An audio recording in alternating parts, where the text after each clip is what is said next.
दोस्तों गजा में सालों से बमबारी करने के बाद वहां के मकान या फिर सीधी भाषा में कहें तो आतंकी ठिकानों को उड़ाने के बाद अब सबसे बड़ा सवाल यह था कि गजा को चलाएगा कौन।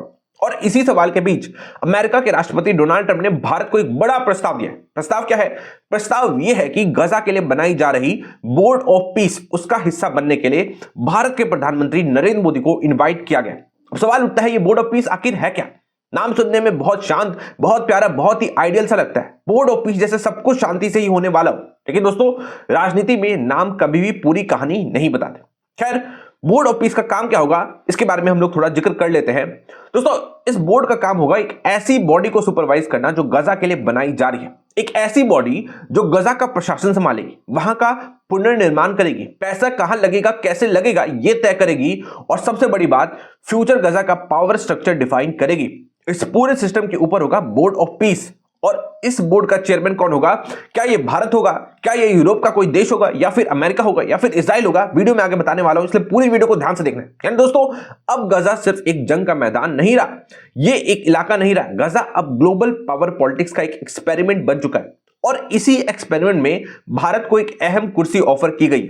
अभी तक इंडिया ने इस इनविटेशन को एक्सेप्ट नहीं किया था, पर इंडिया इस इनविटेशन को एक्सेप्ट करेगा नहीं करेगा ये मैं आगे वीडियो में बताने वाला हूं, और उसका एक बहुत बड़ा रीजन भी आपको बताऊंगा। ध्यान सुनना, और डिटेल में ये भी बताने वाला हूं कि बोर्ड ऑफ पीस है क्या। मेरा नाम आशुतोष, आप देख रहे हैं भारत मैटर्स। दोस्तों खबर यह है कि आप यहां देख सकते हो, एनडीटीवी रिपोर्ट कर रहा है, Trump invites India to be a part of Gaza's board of peace, and Times of India बोल रहा है कि most consequential board ever, Trump invites India to join Gaza board of peace. तो सब ध्यान समझना, गजा में जो चल रहा था उसे सिर्फ हम एक मिलिट्री कन्फ्लिक्ट नहीं कह सकते, वो एक सिस्टमेटिक डिस्ट्रक्शन था। और यहां एक बात क्लियर करनी जरूरी है कि डिस्ट्रक्शन किसका था?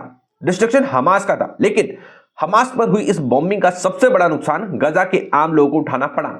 हमास को टारगेट करने के नाम पर जो बॉम्बिंग हुई उसमें सिर्फ मिलिटेंट हाइडआउट्स नहीं उड़े, उसमें गजा का पूरा सिविल इंफ्रास्ट्रक्चर कोलैप्स हो गया।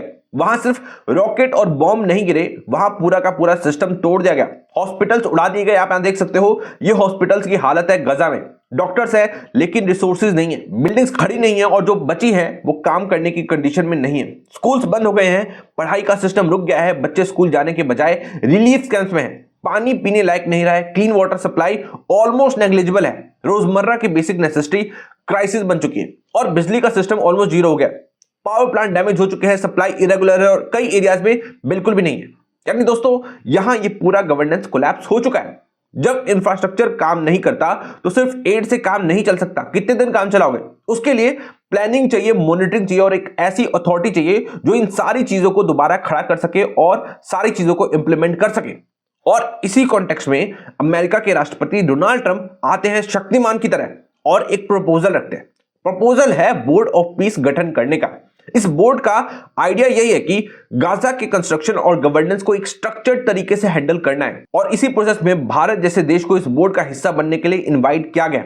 अब समझते हैं कि बोर्ड ऑफ पीस कैसे काम करेगा। दोस्तों इस बोर्ड का काम होगा डिसीजन लेना, डायरेक्शन देना और सुपरविजन करना। मतलब गजा के लिए जो भी प्लान बनेगा वो इस बोर्ड के थ्रू ही जाएगा। रिकंस्ट्रक्शन का पैसा कहां से आएगा, कहां खर्च होगा, कौन सा प्रोजेक्ट पहले होगा, कौन सा बाद में होगा, ये सब डिसीजन बोर्ड ऑफ पीस के कंट्रोल में होंगे। और इस बोर्ड के नीचे एक पैलेस्टीनियन टेक्नोक्रेटिक बॉडी होगी जो ग्राउंड पर काम करेगी, लेकिन अथॉरिटी उसके पास नहीं होगी। अथॉरिटी होगी बोर्ड ऑफ पीस के पास, यानी गवर्नेंस लोकल दिखेगी लेकिन कंट्रोल इंटरनेशनल होगा।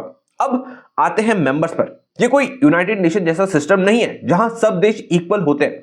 ये एक इनविटेशन बेस्ड बोर्ड है। जिन देशों को बुलाया गया है सिर्फ वही हिस्सा बनेंगे। अभी तक आई थिंक 60 देशों को इनवाइट किया गया। उसमें फिलहाल के लिए ज्यादातर कंट्रीज ने एक्सेप्ट नहीं किया, बट बहुत सारी कंट्रीज एक्सेप्ट कर भी लेंगी, और इंडिया करेगा कि नहीं करेगा ये मैं आगे वीडियो में बताने वाला हूं। दोस्तों इस बोर्ड के सेंटर में होंगे डोनाल्ड ट्रंप, जो कि चेयरमैन होंगे, डिसीजन मेकर होंगे और फेस ऑफ द बोर्ड होंगे।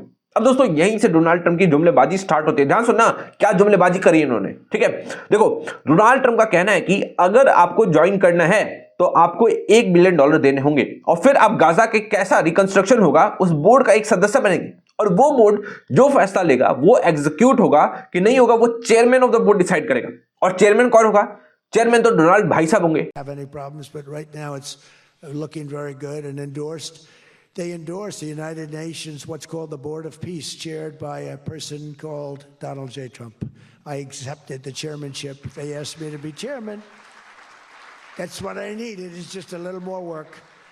but it's a great honor. That'll be the greatest board ever assembled. When you see this board? This board will blow every board away. And I believe we're going to be lucky enough to have the Crown Prince be a very distinguished member of the board. But we're going to have the heads of... तो simple शब्दों में कहें तो Donald Trump ने जुमलेबाजी की है कि सबका साथ और डोनाल्ड ट्रंप का विकास, सहमति सबकी होगी और डिसीजन डोनाल्ड ट्रंप का होगा। दोस्तों ये है बोर्ड ऑफ पीस। खैर भारत के लिए सवाल ये नहीं है कि गजा की हेल्प करे या ना करे, भारत तो हमेशा ही ह्यूमैनिटेरियन एड देता आया है और आगे भी देता रहेगा। सवाल ये है कि क्या भारत इस स्ट्रक्चर का हिस्सा बनना चाहेगा। सच बात यह है दोस्तों, भारत को भीड़ का हिस्सा बनने का कोई शौक नहीं है, और वो भीड़ भी ऐसी भीड़ जहां सिर्फ एक आदमी स्पॉटलाइट में हो और बाकी सब बैकग्राउंड में खड़े हो जोकर्स की तरह। आपको याद होगा जब ट्रंप का पहले वाला पीस प्लान आया था उस टाइम किस तरह का सर्कस चला था। ये जोकर्स की तरह खड़े थे ट्रंप के पीछे। ये फोटोज वीडियोस आपने सबने देखी होगी, जहां डोनाल्ड ट्रंप सबसे आगे खड़े थे और बाकी सारे वर्ल्ड लीडर्स पीछे पॉपेट्स की तरह खड़े कर दिए गए थे। सब कैमरा ट्रंप पर था और बाकी लीडर्स सिर्फ बैकड्रॉप में चीयर कर रहे थे। और ऑनेस्टली मुझे नहीं लगता कि नरेंद्र मोदी ऐसे किसी भी सेटअप का हिस्सा बनना चाहेंगे। ना उनकी पर्सनैलिटी वैसी है, ना उनकी पॉलिटिक्स वैसी है। अगर आप पॉलिसी लेवल पर देखें तो भारत इस टाइप के अरेंजमेंट को सपोर्ट नहीं करता। भारत मल्टीलेटरिज्म में मानता है, भारत यूएन सेंट्रिक सिस्टम को मानता है, भारत इक्वल वॉइस की बात करता है, भारत ह्यूमैनिटेरियन एड को सपोर्ट करता है, मेडिकल एड करता है, फूड एड करता है, ये सारी चीजें करता है, लेकिन इस तरीके से नहीं जहां पावर एक जगह कंसंट्रेट हो जाए। और अगर आप नरेंद्र मोदी की पर्सनैलिटी देखें तो वो पीछे खड़े रहने वालों में से बंदा नहीं है, ये तो खुद लाइमलाइट में रहने वाला बंदा है। वो इक्वल फुटिंग पर बात करते हैं और वही जगह एक्सेप्ट करते हैं जहां भारत की डिग्निटी इंटैक्ट रहे। इसलिए दोस्तों स्ट्रॉन्ग चांसेस यही है कि भारत इस इन्विटेशन को पोलाइटली एक्नॉलेज करेगा, लेकिन ब्लाइंडली एक्सेप्ट नहीं करेगा, क्योंकि भारत के लिए सिर्फ गजा का सवाल नहीं है, ये सवाल है इंडिया की फॉरेन पॉलिसी प्रिंसिपल्स का। आगे इस टॉपिक पर जो भी अपडेट होगा मैं आपको बताता रहूंगा। मिलता हूं आपसे नेक्स्ट वीडियो में। जय हिंद, वंदे मातरम।